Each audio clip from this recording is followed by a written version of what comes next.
All right.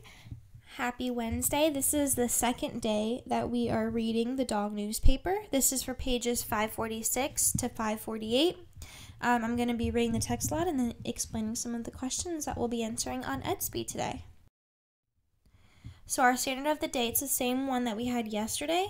We're describing how narrator or speaker's point of view influences how events are described. So we're looking at our speaker, the person who's writing the newspaper, and how it's influencing how the newspaper, everything that's written, and how the story is being described. Again, our text that we're focusing on is the dog newspaper. It's a small piece of a bigger text called 5 Pages a Day. So we're going to continue reading from yesterday. When the war ended, the soldiers rejoiced. Soon they would be going home to their loved ones. But what about BJ? They knew they could not leave him in Germany. The German people were faced with the task of rebuilding their cities and their lives. No one wanted to bother with a dog, especially a dog who belonged to the Americans.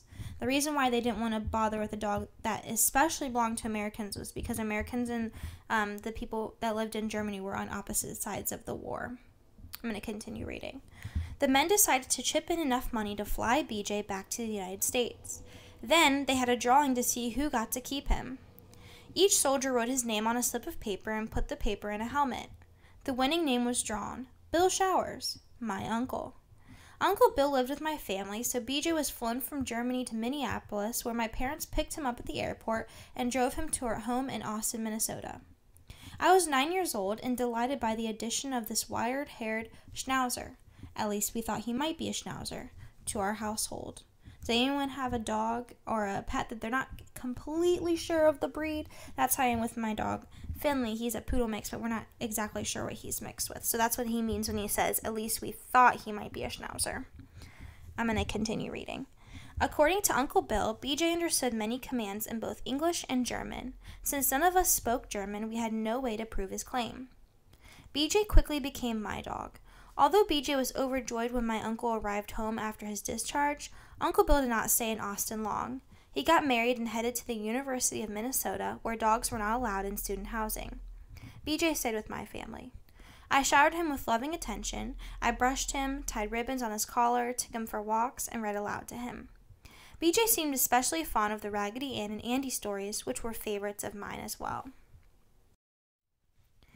BJ had lived with us for a year when I launched the dog newspaper. He was a fascinating front-page subject, and the first edition of the dog newspaper sold 12 copies.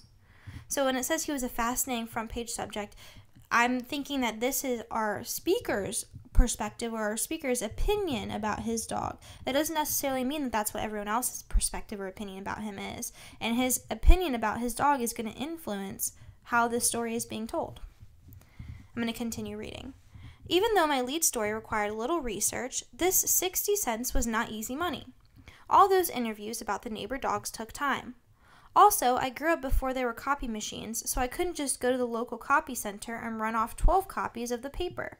Using a pencil, I wrote every word 12 times.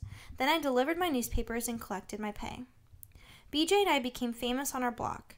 Neighbors were enthralled by the story, and I gobbled up congratulations on my writing the way BJ ate his dinner. All of my customers agreed to purchase the next issue of the dog newspaper. Giddy with success, I immediately began writing the second issue. The neighborhood dogs were still every bit as boring as they had been a week earlier. So I decided to repeat my winning formula and use BJ as the main article again. Since I had already told the only unusual thing about my dog, this time I wrote a story called BJ's Gingerbread House. Our new washing machine had arrived in a large cardboard box. I kept the box to create a special house for BJ, who slept in the basement every night. I spent hours decorating the box, copying a picture of a gingerbread house that was in one of my books.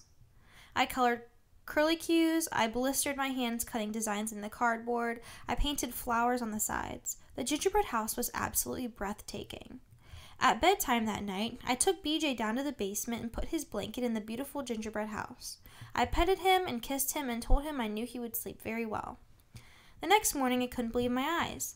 BJ had licked the glue from the cardboard, creating a sticky mess in his beard, and had chewed the house into dozens of pieces. He pranced towards me through the wreckage that littered the floor. This story was quite a bit shorter than the story of BJ's rescue from a bombed-out house in Germany and far less interesting. I filled the rest of issue number 2 of the dog newspaper with stirring reports such as Rusty knocks over garbage can and Cleo chases cat. After I delivered my newspapers, I eagerly waited for more compliments on my exciting journalism. None came. The next issue was even worse. Since BJ still had done nothing newsworthy, I used the front page to describe what a beautiful and great dog he was. The other dogs, as always, got brief mention on the back page. Desperate to fill the space, I even wrote a story titled Skippy Gets a Bath. Issue number 3 was a publishing disaster. Few people read it, and the only person who purchased number 4 was my grandpa. Less than 1 month after its launch, the dog newspaper went out of business. So we're going to stop reading the text there for today. We're going to finish it tomorrow, but today you're going to be answering these 3 questions on Edsby, so let's go through them. The first question: how does the narrator help the reader understand the thought that it was not easy to earn the money? So in the text, he's talking about how he's making money from it in the very beginning when he's explaining his business. How do you know from based on what the narrator has said that it wasn't easy for him to earn this money? The second question: how does the narrator's point of view about becoming famous affect the way the events are described?